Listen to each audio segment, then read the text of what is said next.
Hello everyone, good day. Welcome to MMA 102, the history of graphic design. And for today class, we will going to talk about the Art Nouveau and Bauhaus. Okay, so have you ever walked through a city and felt like the buildings were talking, not with words, but with curves, lines, and shapes, telling a story of who we once were and who we hope to become.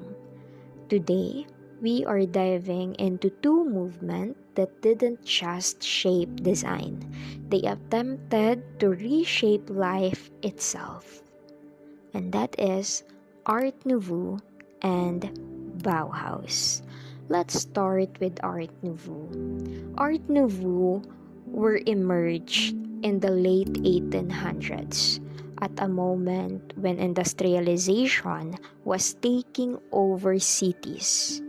Factories, machines, mass production. Everything was suddenly uniform and mechanical. But artists wanted something different, something human. So Art Nouveau rebelled. It said, let's return to nature.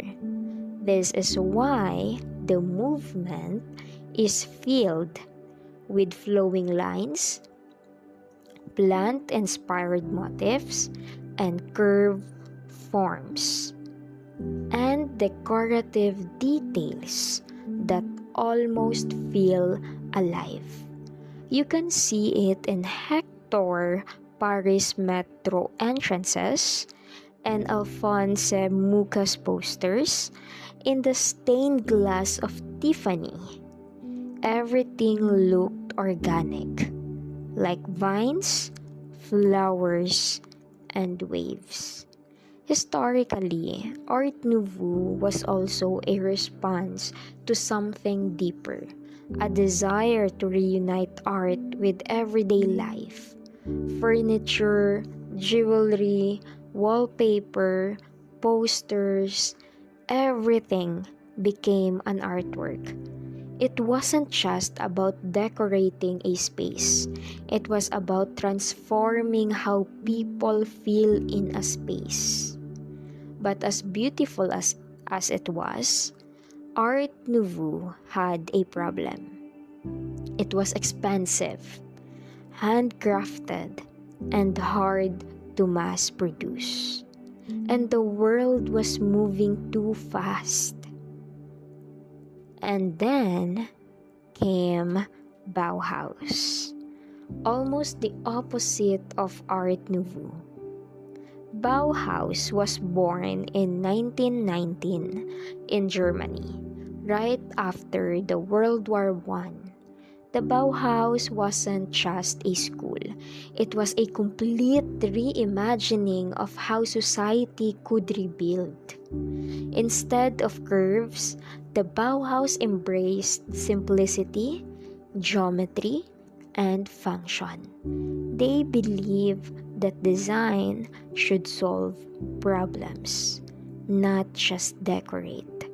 Their motto was simple: form follows function.